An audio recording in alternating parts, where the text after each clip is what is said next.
जय श्री कृष्ण मित्रों, बात करिए कालसर्प दोषनी।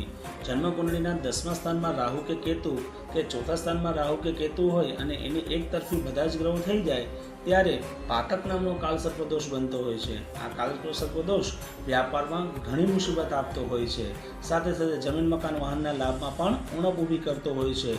मकान योग होय, मकानનું બાનું દેવાઈ જાય પણ મકાન ટાઈમસર ઊભું ન થાય, મકાનનું સુખ ન મળે। ઘણી વખત વ્યાપાર ઘણો મોટો હોય પણ વ્યાપારમાં સફળતા ન મળે અને આવી અસફળતાને દૂર કરવા માટે મહાદેવની પૂજા નિત્ય કરવી જોઈએ। સાથે સાથે સારા વિદ્વાન પાસે કાલસર્પ દોષની પૂજા કરાવી લેવી જોઈએ। જો તમારી કુંડળીમાં પણ આવો કોઈ દોષ છે તો આજે જ એનું નિવારણ કરવું અને જે કોઈને પણ આવી તકલીફ હોય એને આ વિડીયો મોકલી આપો અને નિવારણ કરવામાં મદદરૂપ બનો। કોઈ સવાલ હોય તો કમેન્ટમાં પૂછી લેજો, બાકી લાઈક અને શેર કરવાનું ભૂલશો નહીં।